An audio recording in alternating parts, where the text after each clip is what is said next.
নমস্কাৰ স্বাগতম আপুনি চাই আছে দিনটোৰ শিৰোনাম ষ্টুডিঅত মই জয়ন্ত মাধৱ গোস্বামী কৰোনাক লৈ কাৰোবাৰ নৃত্য কাৰোবাৰ দণ্ড আৰু ইয়াৰ মাজতে কৰোনা ভাইৰাছ সংক্ৰমণৰ সজাগতাৰে কোনোবাই নিৰ্মাণ কৰিছে হেলমেট কোনোবাই চলাইছে বিশেষ বাহন সংক্ৰমণ হ'ব নোৱাৰাকৈ বিশেষ বাহন সাজিও দৃষ্টি আকৰ্ষণ কৰিছে এতিয়া বিভিন্নজনে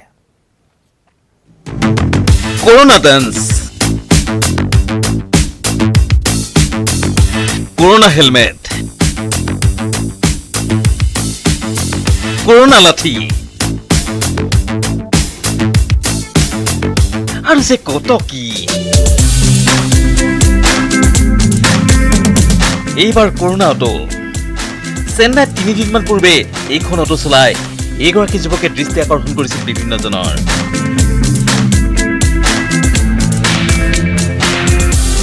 এইবাৰ চৰ্চাত আহিছে এখন ই-ৰিক্সা কৰোনা ভাইৰাছ প্ৰতিৰোধৰ বাবে ই-ৰিক্সাখনকে বিশেষভাৱে সজাই ৰাজপথত চলাইছিল এই যুৱকজনে এই ই-ৰিক্সাখনৰ দৃশ্য ভাইৰেল হোৱাৰ পিছতেই দৃষ্টিগোচৰ হ'ল অটো নিৰ্মাতা প্ৰতিষ্ঠান মাহিন্দ্ৰা কোম্পানী কৰ্তৃপক্ষৰ আৰু তাৰ পিছতেই এই যুৱকজনক অটো নিৰ্মাণৰ পৰামৰ্শদাতাৰ চাকৰি অফাৰ দিছে অটো নিৰ্মাতা প্ৰতিষ্ঠানটোৱে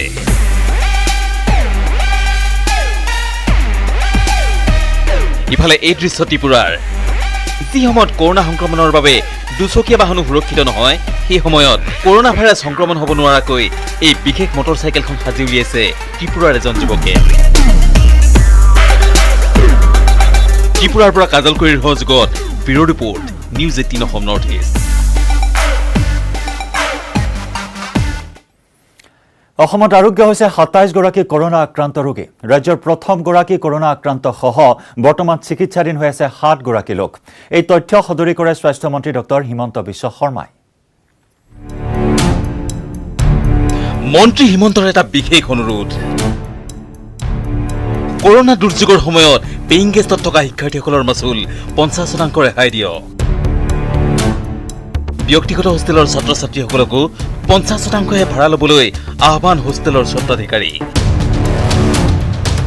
আনহাতে ব্যক্তিগত খণ্ডত কাম কৰা কৰ্মচাৰীৰ পৰাও কৰোনা দুৰ্যোগৰ সময়ত ভাড়া ৰেহাই দিবলৈ আহ্বান মন্ত্ৰী হিমন্ত বিশ্ব শৰ্মাৰ ব্যক্তিগত হোষ্টেল চলোৱা স্বত্বাধিকাৰসকলে এইবাৰ ছাত্ৰ-ছাত্ৰীসকলক 50% ৰেহাই দিব পাৰে নেকি এপ্ৰিল মাহৰটো আৰু আমি ভাড়া ঘৰত যিসকল ব্যক্তিগত কোম্পানীত কাম কৰা আমি মানুহ থাকো যাক মালিকে সম্পূৰ্ণ এপ্ৰিল মাহত দৰমহা দিয়া নাই তেনেকুৱা ব্যক্তিক আমি কিছু এটা ৰেহাই দিব পাৰো নেকি এই দুইটা বিষয়ে মই এটলিষ্ট কিবা এটা মানৱীয় দৃষ্টিভংগীৰ পৰা কিবা এটা কৰিবৰ বাবে মই অসমবাসী ৰাইজক অনুৰোধ কৰিম কাৰণ দুখৰ দিনত আমি ইজনে সিজনৰ হাতত ধৰি থাকিব লাগিব ইজনে সিজনৰ আমি আশ্ৰয়দাতা হ'ব লাগিব ইতিমধ্যে কৰোনা সংকটৰ সময়ত দুৰ্যোগৰ ৰিয়েল হিৰোসকলক চিনাক্ত কৰিবলৈ নিউজ 18 চলাইছিল প্ৰয়াস শনিবাৰে পোহৰলৈ আনিছিল তিয়কৰ ধ্ৰুৱজ্যোতি বৰাৰ কথা বৰ্তমান পৰিস্থিতিৰ লগত সংগতি ৰাখি এপ্ৰিল মাহৰ ভাড়াটো মই ৰেহাই দিছো তাৰপিছতে এই মন্ত্ৰী হিমন্তই ভাড়াঘৰ হোষ্টেল পেইং গেষ্টৰ মালিকক দুৰ্যোগৰ সময়ত মানৱতা দেখুৱাবলৈ জনালে আহ্বান আমি ইজনে সিজনক নাচালেতো কোনো বিকল্প নাই আমাৰ গতিকে মই এই দিশটো মানৱীয় দৃষ্টিভংগীৰে বিবেচনা কৰিবলৈ মই অসমবাসী ৰাইজক অনুৰোধ কৰিম বিশেষকৈ পেইং হোষ্টেল চলোৱা স্বত্বাধিকাৰসকল আৰু ভাড়াঘৰৰ মালিকসকল গভৰ্ণমেণ্ট এমপ্লয়ী যদি আছে কোনোবা ভাড়া ঘৰত সেইটো আমি ৰেহাই দিব নালাগে কাৰণ আমি গভৰ্ণমেণ্ট এমপ্লয়ীক পুৰা দৰমহা দিছো কিন্তু ব্যক্তিগত খণ্ডত কাম কৰা মানুহৰ খুব দুৰৱস্থাত তেওঁলোক ভোগ কৰিছে তেওঁলোক খুব কষ্টত আছে গতিকে তেওঁলোকৰ কাৰণে অকণমান হলেও আমি মানৱীয় দৃষ্টিভংগীৰে চিন্তা কৰো তাক মই অনুৰোধ জনাইছো আনহাতে কেন্দ্ৰীয় গৃহ মন্ত্ৰণালয়ে দোকান পোহাৰ খোলাৰ নিৰ্দেশ দিয়া সন্দৰ্ভত সোমবাৰে কেবিনেটতহে গ্ৰহণ কৰা হ'ব এই সিদ্ধান্ত লকডাউনটো 3 তাৰিখলৈকে আছেই 27 তাৰিখে প্ৰধানমন্ত্ৰীৰ ভিডিঅ' কনফাৰেন্স আছে 1 বা 2 তাৰিখে ভাৰত চৰকাৰে আমাক নিৰ্দেশ দিব লকডাউন ভঙা নভঙা দুইটা সিদ্ধান্ত ভাৰত চৰকাৰে 3 তাৰিখে ল'ব ৰাইজক জনাব bureau report news 18 Assam north east আৰু ৰাজ্যত নিষিদ্ধ হ'ল গাহৰিৰ বেচা কিনা কৰোনা দুৰ্যোগৰ সময়তে ৰাজ্যত মৃত্যু হৈছে হাজাৰ হাজাৰ গাহৰিৰ কৃষি বিষয়ৰ ভুলৰ বাবে ক্ষতিৰ সন্মুখীন হৈছে গাহৰিৰ পালকসকল বাৰে বাৰে আবেদন কৰাৰ পাছতো সময়মতে গাহৰিৰ প্ৰতিষেধক নিদিয়াৰ বাবে এতিয়া লোকচানৰ সন্মুখীন হ'বলগীয়া হৈছে পালকসকল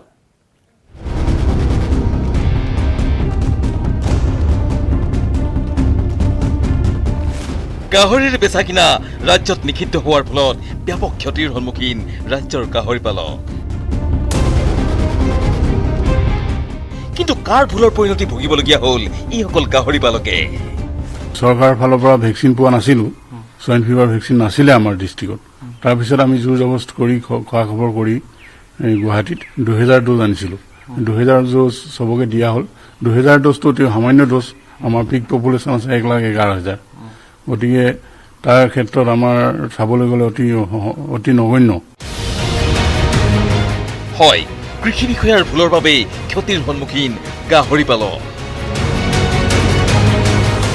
কৃষি বিভাগৰ অমনোযোগিতাৰ বাবে ৰাজ্যত মৃত্যু ঘটিল হাজাৰ হাজাৰ গাহৰিৰ কাৰণ এইবাৰ বিভাগটোৱে সময়মতে যোগান নধৰিলে গাহৰিৰ প্ৰতিষেধক জানুৱাৰী ফেব্ৰুৱাৰী মাহতে গাহৰিক দিব লাগে প্ৰতিষেধক কিন্তু চলিত বৰ্ষত প্ৰতিষেধক যোগান নধৰিলে কৃষি বিভাগে কেৱল ডিব্ৰুগড় জিলাতেই প্ৰয়োজন 1,11,000 প্ৰতিষেধকৰ বাৰে বাৰে আবেদন কৰাৰ পিছত যি পৰিমাণৰ প্ৰতিষেধক যোগান ধৰিলে সেয়া পৰ্যাপ্ত নহ'ল মাত্ৰ 2000 প্ৰতিষেধক যোগান ধৰিয়েই দায়িত্ব সামৰিলে বিভাগটোৱে কৃষি বিভাগৰ এনে অমনোযোগিতাৰ ফল ভুগিছে গাহৰি পালক আৰু ব্যৱসায়ীয়ে ভেকচিনটো একচুৱেলি বেমাৰটো এইটো সময়তে হয় এইটো বেমাৰৰ ছিজনেই গতিকে জানুৱাৰী ফেব্ৰুৱাৰী মাহত দি দিলে ভাল হয় আমাৰ কাৰণ সোয়াইন ফিভাৰ ভেকচিন নাছিলে আমাৰ ডিষ্ট্ৰিক্টত তাৰপিছত আমি জোৰ জবস্ত কৰি খোৱা খবৰ কৰি গুৱাহাটীত 2000 ডোজ আনিছিলোঁ আমাৰ পিক পপুলেশ্যন আছে 1,11,000 গতিকে তাৰ ক্ষেত্ৰত আমাৰ চাবলৈ গ'লে অতি নগণ্য আনহাতে কৃষিমন্ত্ৰীৰ ভাষ্যৰ বিপৰীতে পশু চিকিৎসকৰ মন্তব্য অচিন ৰোগৰ বাবে নহয় গাহৰিৰ গাত দেখা দিছে সোয়াইন ফ্লুৰ লক্ষণে যিটো সচৰাচৰ গাহৰিৰ শৰীৰত এনে সময়ত দেখা দিয়ে এইটো একচুৱেলি আমি যিটো চিমটম পাইছোঁ এইটো সোয়াইন ফিভাৰে হ'ব কাৰণ কিছুমান ভাল হৈছেতো কিছুমান তাৰে বেমাৰ চিকিৎসা কৰাৰ পিছত ভাল হৈছে পশু চিকিৎসকগৰাকীৰ মন্তব্যই প্ৰশ্ন তুলিছে কৃষি বিভাগৰ দায়িত্বহীনতাক কাপ দিবলৈকে এনে অচিন ৰোগৰ প্ৰসংগ অৱতাৰণা কৰিছে নেকি কৃষিমন্ত্ৰীয়ে কৃষি বিষয়াৰ হেমাহিৰ বাবে লোকচানৰ সন্মুখীন হৈছে নেকি ৰাজ্যৰ গাহৰি পালকসকল কেমেৰা পাৰ্চন দিনেশৰ সহযোগত ডিব্ৰুগড়ৰ পৰা Tomas Buragohain news 18 Assam north east কৰোনাতংকৰ মাজতে মৰ্ত্যলৈ নামিছে যমৰাজ মধ্যপ্ৰদেশৰ ৰাজপথে ঘূৰিছে যমৰাজ কিন্তু হঠাৎ কিয় মৰ্ত্যলৈ নামি আহিল যমৰাজ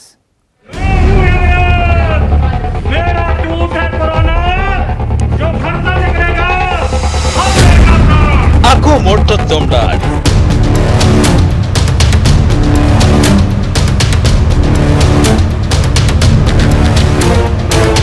মধ্যপ্ৰদেশৰ ৰাজপথলৈ নামিল যমৰাজ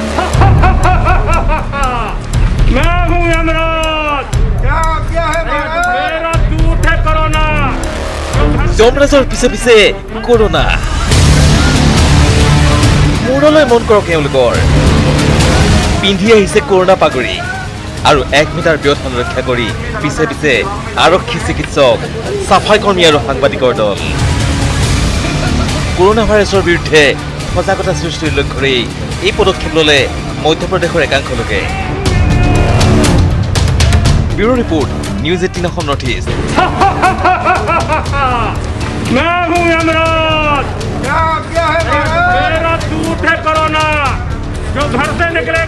দেশজুৰি চলি থকা লকডাউনৰ মাজতে নিজৰ প্ৰাপ্য বিচাৰি প্ৰতিবাদত বহিল একাংশ লোক দুৰ্যোগৰ সময়তো হিতাধিকাৰীৰ ৰেচন কাৰ্ড হস্তগত কৰি চৰকাৰী যোগান ব্যৱস্থাৰ চাউল সুলভ মূল্যৰ দোকানীয়ে কোলা বজাৰত বিক্ৰী কৰি অহাৰ অভিযোগ উত্থাপিত হৈছে পিছে ক'ত সংঘটিত হৈছে এই ঘটনা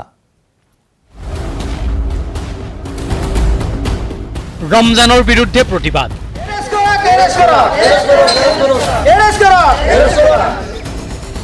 ৰমজানৰ বাবেই প্ৰাপ্য চাউল পোৱা নাই হিতাধিকাৰীয়ে সেয়ে ৰমজানৰ বিৰুদ্ধে প্ৰতিবাদ মোহাম্মদ ৰমজান আলী এৰেস্ট কৰক এৰেস্ট কৰক এৰেস্ট কৰক এৰেস্ট কৰক এৰেস্ট কৰক এৰেস্ট কৰক এৰেস্ট কৰক হাজোৰ টাঙোনমাৰীৰ দৃশ্য এয়া পশ্চিম বংশৰ সমবায় সমিতি লিমিটেডৰ অন্তৰ্গত টাঙোনমাৰীৰ এগৰাকী সুলভ মূল্যৰ দোকানী ৰমজান আলীৰ বিৰুদ্ধে প্ৰতিবাদ সাব্যস্ত কৰিছে এইসকল লোকে। ৰমজান আলীৰ বিৰুদ্ধে আছে হিতাধিকাৰীৰ নামত অহা চাউল ক'লা বজাৰত বিক্ৰী কৰাৰ অভিযোগ। যোগান বিভাগ হায় হায় হিতাধিকাৰীৰ ৰেচন কাৰ্ড হস্তগত কৰি চৰকাৰী যোগান বিভাগৰ চাউল বিক্ৰী কৰি আহিছে ৰমজান আলীয়ে। বছৰ বছৰ ধৰি লুণ্ঠন চলাই অহা ৰমজান আলীয়ে দেশজুৰি চলি থকা দুৰ্যোগৰ সময়তো বুভুক্ষু হিতাধিকাৰীক বঞ্চিত কৰিছে চৰকাৰী যোগান ব্যৱস্থাৰ চাউলৰ পৰা। ভুৱা ৰেচন কাৰ্ড তেওঁ বনাই আত্মসাৎ কৰি খাইছে আৰু বহুতো গৰীব দুখীয়া ৰাইজক সামগ্ৰীৰ পৰা বঞ্চিত কৰিছে। কাৰ্ড দেৱাই নাই। কাৰ্ড পোৱা নাই। নহয়। চাউল পাই আছে নে? চাউল পাই আছো। চাউল কিমান কেজি দিছে? 12 কিলো। কিমানকে দিব লাগে সি? 20 কিলো। 20 কিলো। কিন্তু কাৰ্ডখন নিদিয়ে, দিয়া নাই? দেৱাই নাই। 10 কেজি খুৱাইছি। মানুহ পৰিয়াল আমাৰ আছে 7 জন। 7 জনৰ ভিতৰত ইতান এই আজি 4 বছৰ ধৰি মাল দিয়া নাই, কাটো সেই তাৰ হাতত আছে, আমাক দিয়া নাই। দিয়া নাই, কাটো ৰাখি থৈছে। কামৰূপ জিলাৰ যোগান বিভাগৰ একাংশ বিষয়াক মেনেজ কৰি কেইবাখনো ভুৱা ৰেচন কাৰ্ড উলিয়াই বছৰ বছৰ ধৰি ব্যৱসায় চলাই আহিছে ৰমজানে। লগতে জব্দ কৰা হিতাধিকাৰীৰ ৰেচন কাৰ্ডত ভুৱাকৈ বৃদ্ধি কৰিছে হিতাধিকাৰীৰ সদস্যৰ সংখ্যা। আৰু এনেদৰেই বুজন পৰিমাণৰ চাউল প্ৰতিমাহে বিক্ৰী কৰি আহিছে ৰমজান আলীয়ে। লকডাউনৰ সময়তো হিতাধিকাৰীক বঞ্চিত কৰা ঘটনা পোহৰলৈ অহাত স্থানীয় লোকে ঘেৰাও কৰে ৰমজান আলীৰ ঘৰ, জব্দ কৰে ৰেচন কাৰ্ডসমূহ। কিন্তু ৰাইজৰ প্ৰতিবাদৰ মাজতে পলায়ন কৰে ৰমজান আলীয়ে। চৰকাৰী বিনামূলীয়া চাউল দৰিদ্ৰ লোকৰ মুখৰ পৰা কাঢ়ি নিয়া ৰমজানক শীঘ্ৰে কৰায়ত্ব কৰাৰ বাবে দাবী জনাইছে প্ৰতিবাদকাৰীসকলে। হাজোৰ পৰা Dhiraj Das, news 18 Assam north east. MMCHৰ পৰা পলায়ন, কোৱাৰেণ্টাইনলৈ অনা যুৱকৰ। শনিবাৰে নিশা MMCHৰ টয়লেটৰ খিৰিকীৰে পলায়ন কৰে কোৱাৰেণ্টাইনলৈ অনা যুৱকজনে। কিন্তু বৰ্তমানে সন্ধান ওলোৱা নাই এই পলাতক যুৱকজনৰ। MMCHৰ পৰা পলায়ন কৰিছে কোৱাৰেণ্টাইনত থকা এজন যুৱকে। সন্ধান উলিয়াব পৰা নাই শনিবাৰে নিশা MMCHৰ টয়লেটৰ খিৰিকীৰে পলায়ন কৰা যুৱকজনৰ। যুৱকজনৰ নাম বেথেল। মণিপুৰৰ সেনাপতি জিলাৰ বাসিন্দা বেথেল। শনিবাৰে বিয়লি 4:30 বজাত MMCHত ভৰ্তি হৈছিল যুৱকজন। কিন্তু 14 দিনৰ বাবে কোৱাৰেণ্টাইন কৰা যুৱকজন মাত্ৰ কেইঘণ্টামানৰ পিছতে পলায়ন কৰিলে MMCHৰ পৰা। গুৱাহাটীত থকা ভনীয়েকৰ খবৰ ল'বলৈ আহিছিল বেথেলে। কিন্তু ভনীয়েক থকা ভাড়াঘৰৰ মালিকে ভনীয়েকক সাক্ষাতৰ পূৰ্বে স্বাস্থ্য পৰীক্ষা কৰিবলৈ ক'লে বেথেলক। স্বাস্থ্য পৰীক্ষাৰ বাবে MMCHলৈ গৈছিল বেথেল। কিন্তু মণিপুৰৰ পৰা অহা বেথেলক 14 দিনৰ বাবে কোৱাৰেণ্টাইনলৈ প্ৰেৰণ কৰিলে MMCH কৰ্তৃপক্ষই। আৰু তাৰ কিছু সময়ৰ পিছতেই MMCHৰ বাথৰুমৰ খিৰিকীৰে পলায়ন বেথেলৰ। কৰোনা আক্ৰান্তৰ হাস্পতাল MMCHৰ পৰা পলায়ন কৰা যুৱকজনক লৈ এতিয়া সৃষ্টি হৈছে আতংকৰ। লগতে প্ৰশ্ন উঠিছে কেনেদৰে মণিপুৰৰ পৰা অসমলৈ আহিল বেথেল। পলাতক যুৱকৰ সন্ধানত আৰক্ষীয়ে চলাইছে তীব্ৰ অভিযান। Bureau report, news 18 Assam north east. লকডাউনৰ বাবে 1.5 মাহে মাতৃৰ বুকুৰ উমৰ পৰা বঞ্চিত হৈ আছে এটি 1.5 বছৰীয়া শিশু। মুম্বাইতে আবদ্ধ হৈ থাকিবলগীয়া হৈছে শিশুটিৰ পিতৃ মাতৃ, যাৰ বাবে এতিয়া 1.5 মাহে মাতৃৰ বুকুৰ উমৰ পৰা বঞ্চিত হৈ আছে এই কণমানিটো।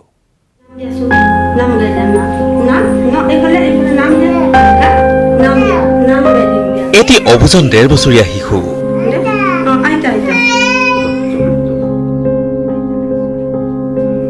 লকডাউন কি নাজানে নুবুজে এই কণমানিটিয়ে। কিন্তু লকডাউনৰ আটাইতকৈ বেদনাদায়ক ঘটনাৰ চিকাৰ হ'ল এই কণমানিটি।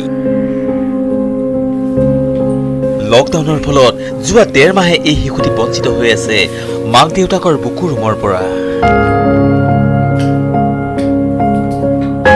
কণমানিটিক বুকুত সাৱটি লৈ উচু পিছে আইতাই। বহুত কষ্ট কৰি ৰাখি আছো। এটা চৰকাৰক মই এটাই আপোনালোকৰ জৰিয়তে অনুৰোধ বাবা আৰু মানে বোৱাৰীজনীক যাতে সোনকালে ব্যৱস্থা কৰি আনি দিয়ে আৰু সেইটো মানে আপোনালোকক অনুৰোধ কৰিছোঁ যেনেকৈ নহওক সোনকালে অতি সোনকালে পাৰিলে আনি দিব আৰু মানে তাইক মানে ৰাখিব বৰ কষ্ট পাইছোঁ আৰু মানে হেৰি কৰি মাকক লাগে ৰাতি নুশুৱে মাকক বিচাৰি থাকে।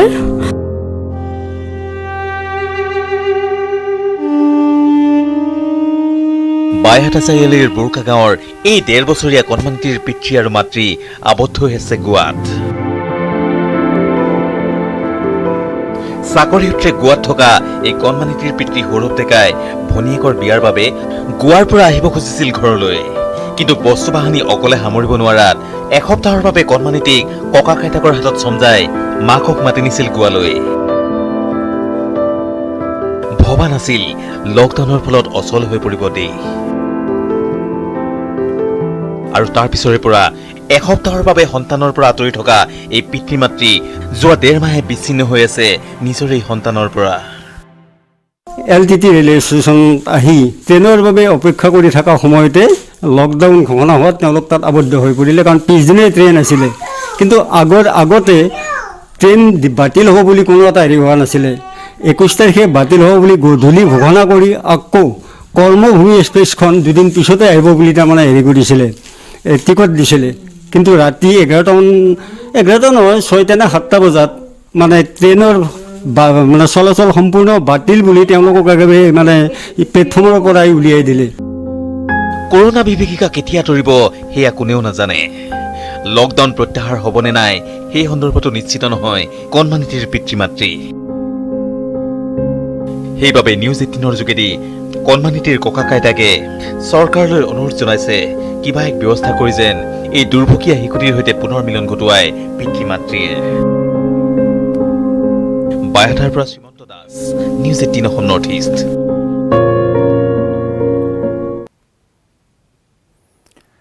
চৰকাৰী ব্যৱস্থা কৰা আন্তঃজিলাত যাতায়াতৰ দ্বিতীয় দিনাও ৰাজ্যৰ ভিন্ন প্ৰান্তৰ পৰা যাত্ৰা কৰে হাজাৰ হাজাৰ লোকে।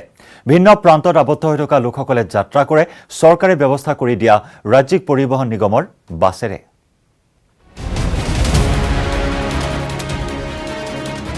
আন্তঃৰাজ্যিক যাতায়াতৰ আজি দ্বিতীয়টো দিন। চৰকাৰী ব্যৱস্থাৰে যাতায়াতৰ বাবে আজিও ৰাজ্যৰ ভিন্ন প্ৰান্তত বহু লোকৰ ভিৰ। মহানগৰীৰ ISBTৰ পৰা ৩ শতাধিক যাত্ৰীক লৈ ASTCৰ ২০খন বাহন যাত্ৰা কৰে কোকৰাঝাৰ, গোৱালপাৰা, বৰপেটা, নগাঁও আৰু মৰিগাঁৱলৈ। নগাঁও এখন যাব, শোণিতপুৰ দুখন যাব, মৰিগাঁও এখন যাব, গোৱালপাৰা এখন, বৰপেটা এখন আৰু বাকী গোটেইখিনি কোকৰাঝাৰ যাব। আমিনগাঁৱৰ নুমলী জলা খেলপথাৰৰ পৰা ২৪৩খন বাছে যাত্ৰা কৰে ৰাজ্যৰ ভিন্ন প্ৰান্তলৈ। কামৰূপৰ উপৰিও শোণিতপুৰ জিলাৰ ৫৬ জন লোকক আমিনগাঁৱৰ পৰাই পঠোৱাৰ ব্যৱস্থা কৰে প্ৰশাসনে।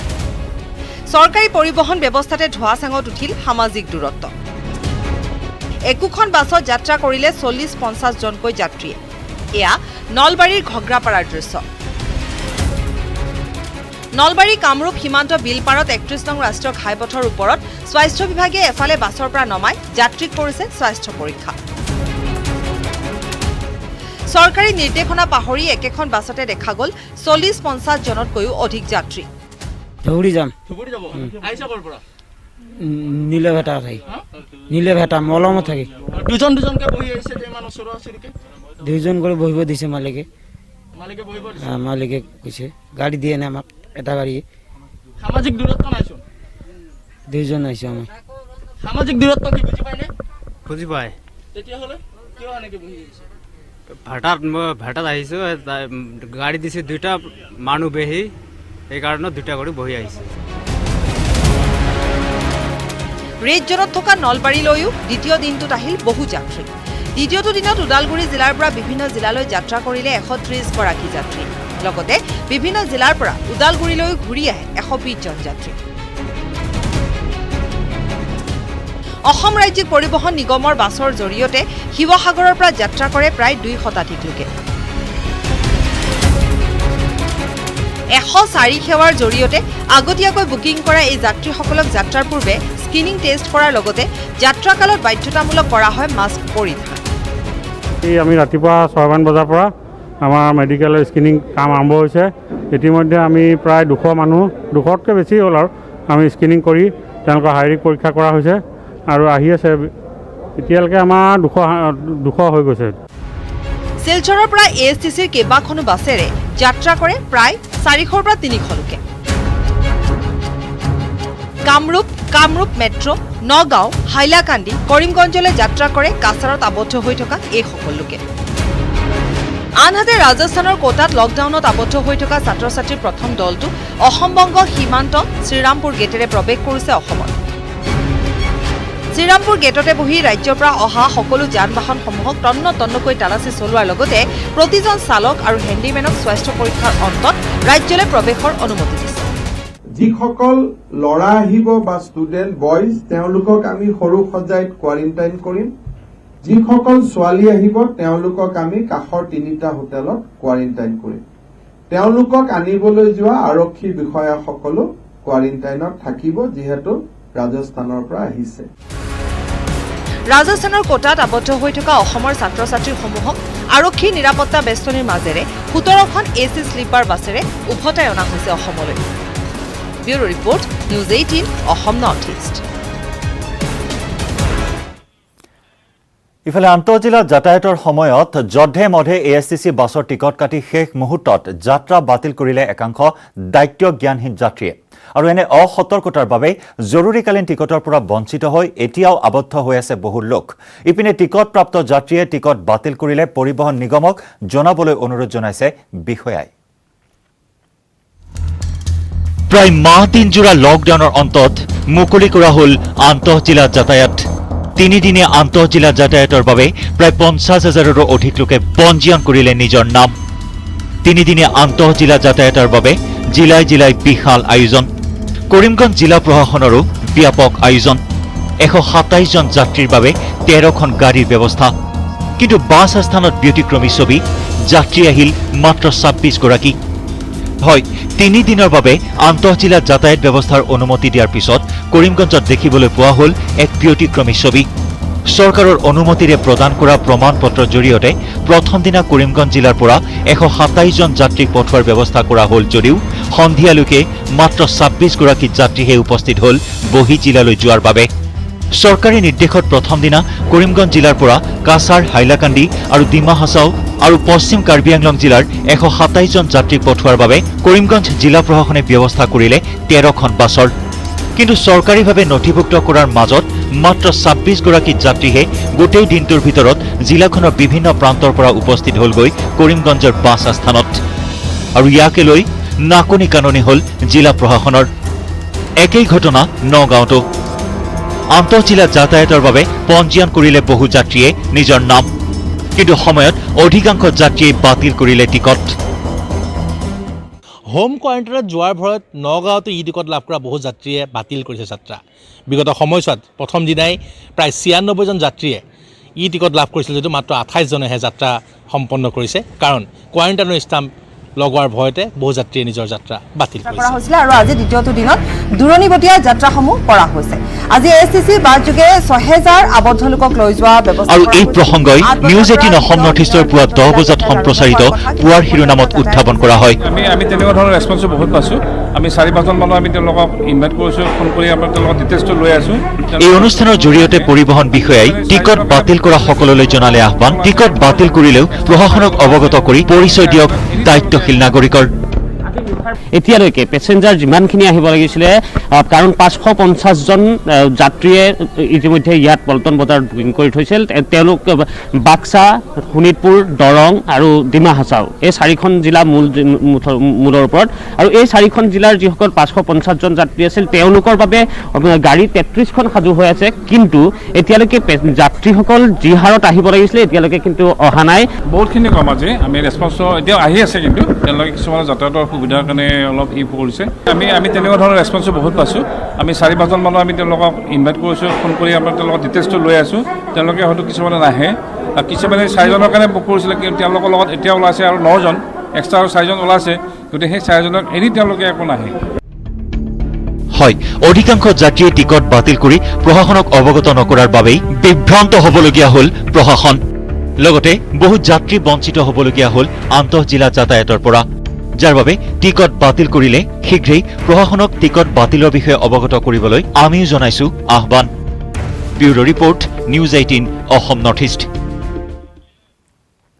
শীঘ্ৰে অসমৰ পৰা বহিৰাজ্যলৈ চাৰ্টাৰ্ড প্লেনযোগে নিয়া হ'ব 10 টন কৃষিজাত সামগ্ৰী। প্ৰয়োজন সাপেক্ষে মণিপুৰ, মিজোৰামলৈ ট্ৰাকযোগে প্ৰেৰণ কৰা হৈছে ঔষধ। এক সংবাদমেলযোগে স্বাস্থ্য বিভাগক ধন্যবাদ জনাই এই কথা ঘোষণা কৰে মন্ত্ৰী চন্দ্ৰমোহন পাটোৱাৰীয়ে।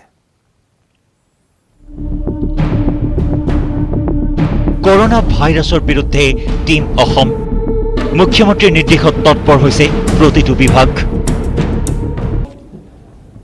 আমাৰ মাননীয় মুখ্যমন্ত্ৰী সৰ্বানন্দ সোণোৱাল ডাঙৰীয়াৰ নেতৃত্বত আমাৰ টিম আছাম হিচাপে এই কোভিড-19ত আমাৰ অসম চৰকাৰৰ বিভাগসমূহ, অসমৰ ৰাইজ, সকলো দলৰে বিধায়ক তথা সকলো দলৰ কৰ্মী, প্ৰেছ, ইলেক্ট্ৰনিক প্ৰিণ্টিং মিডিয়াৰ প্ৰেছৰ বন্ধুসকল, মুখ্যমন্ত্ৰী ডাঙৰীয়াৰ এই আহ্বানৰ প্ৰতি সঁহাৰি জনাই আমি টিম আছাম হিচাপে কোভিড-19ত আমি যুঁজ দি আছোঁ। সংবাদমেল সম্বোধন কৰি মন্ত্ৰী চন্দ্ৰমোহন পাটোৱাৰীয়ে ধন্যবাদ জনালে স্বাস্থ্য বিভাগৰ মন্ত্ৰীৰ পৰা চিকিৎসক, নাৰ্ছ, আশাকৰ্মী, এম্বুলেন্সৰ চালক সকলোকে। আমাৰ স্বাস্থ্য বিভাগৰ মন্ত্ৰী হিমন্ত বিশ্ব শৰ্মা ডাঙৰীয়া আৰু স্বাস্থ্য বিভাগৰ ৰাজ্যিক মন্ত্ৰী পীযুষ হাজৰিকা ডাঙৰীয়াৰ তৎপৰতাত স্বাস্থ্য বিভাগে গোটেই ৰাজ্যখনতে সুন্দৰভাৱে স্বাস্থ্য বিভাগৰ আন্তঃগাঁথনি তেওঁলোকে গঢ়ি তুলিছে। স্বাস্থ্য বিভাগৰ ডক্টৰ, নাৰ্ছ, পেৰামেডিকেল ষ্টাফ, আশাকৰ্মী, এম্বুলেন্সৰ ড্ৰাইভাৰ সকলোকে মই ধন্যবাদ দিম। 22 পৰা 24 এপ্ৰিলৰ ভিতৰত প্ৰায় 1,11,000 মানুহক ঘৰলৈ যোৱাত পৰিবহণ বিভাগে সহায় কৰিছে। দ্বিতীয় দিনটোত ব্যৱস্থা কৰিছে 687খন বাছৰ। দ্বিতীয় দিনত আমি প্ৰায় 11,000তকৈ অধিক টিকেট আমি ইছ্যু কৰিছোঁ। গুৱাহাটী বুলি নহয়, বিভিন্ন ঠাইত আৰু যেনে ধৰক গুৱাহাটীৰ পৰা যাব, তেনেকৈ ধৰক তেজপুৰৰ পৰা কোনোবা লখিমপুৰ যাব, তেনেকৈ লখিমপুৰৰ পৰা কোনোবা ধেমাজি যাব, আৰু 667খন বাছ আজি দিয়া হৈছে গোটেই অসমত, 667খন। লগতে দিলে কেইবাটাও গুৰুত্বপূৰ্ণ খবৰ। শীঘ্ৰেই 10 টনকৈ কৃষিজাত সামগ্ৰী চাৰ্টাৰ্ড প্লেনযোগে নিয়াৰ ব্যৱস্থা কৰা হ'ব বহিৰাজ্যলৈ। মালবাহী 357খন ৰেলত অসমলৈ সামগ্ৰী আহিছে। চুবুৰীয়া ৰাজ্যসমূহলৈও অত্যাৱশ্যকীয় সামগ্ৰী পঠিওৱাৰ ব্যৱস্থা কৰা হৈছে। মণিপুৰ, মিজোৰামক মেডিচিনৰ প্ৰয়োজন হৈছিল, আমি ট্ৰাকেৰে মেডিচিন পঠিয়াইছোঁ। ট্ৰেইন আহিল আমাৰ 357, এতিয়ালৈকে আমাৰ ৰেলগাড়ী আহিলে, আৰু এই ৰেলগাড়ীসমূহত খাদ্য সামগ্ৰী অনা হৈছে। আৰু ট্ৰান্সপৰ্ট বিভাগে এইটো কোঅৰ্ডিনেশ্যন কৰিছে ৰেলৱেৰ লগত। আমি অসমৰ প্ৰায় 28টা জেগাত আমি আনলোড কৰিছোঁ। 44,624 ট্ৰাকছ ট্ৰিপ এতিয়ালৈকে আমাৰ অসমৰ প্ৰতিখন জিলা আৰু উত্তৰ পূৰ্বাঞ্চলৰ বাকী ৰাজ্যসমূহলৈকে এই খাদ্য সামগ্ৰী আৰু মেডিচিন আমাৰ ট্ৰান্সপৰ্ট বিভাগৰ সহযোগিতাত আমি প্ৰেৰণ কৰিবলৈ সক্ষম হৈছোঁ। মণিপুৰ আৰু মিজোৰাম আৰু নাগালেণ্ডত ঔষধ লাগিছিলে, গতিকে ঔষধৰ কাৰণে আমি স্পেচিয়েল ট্ৰাক দি পেলাই তাত ঔষধ আৰু অন্যান্য সামগ্ৰী আমি প্ৰেৰণ কৰিছোঁ। 30 জুনলৈকে ৰেহাই দিয়া হ'ব 31 মাৰ্চ বা পাছত ম্যাদ শেষ হোৱা গাড়ীৰ কাগজ, অনুজ্ঞাপত্ৰ। যিবিলাক আমাৰ লাইচেঞ্চ, ৰিনিউৱেল, ৰেজিষ্ট্ৰেশ্যন বা পলিউশ্যন চাৰ্টিফিকেট যাৰ মানে 31 মাৰ্চত শেষ হৈছে, গতিকে তেওঁলোকৰ এটা প্ৰশ্ন কৰিছে যে এইটো সম্পৰ্কত কি হ'ব। আমি এইটো জুনৰ 30 তাৰিখলৈকে আমি এইটো বৰ্ধিত কৰি দিছোঁ। গতিকে এইটো জুনৰ 30 তাৰিখলৈকে ভেলিডিটি থাকিব এইটো। News desk report, news 18 Assam north east. লকডাউনৰ মাজতে কৰিমগঞ্জত বাংলাদেশীৰ প্ৰৱেশ। সীমান্তৰ কুছিয়াৰা নৈ সাঁতুৰি কৰিমগঞ্জত প্ৰৱেশ কৰিলে বাংলাদেশী নাগৰিকে। স্থানীয় ৰাইজে আটক কৰি গতাই দিয়ে BSFক।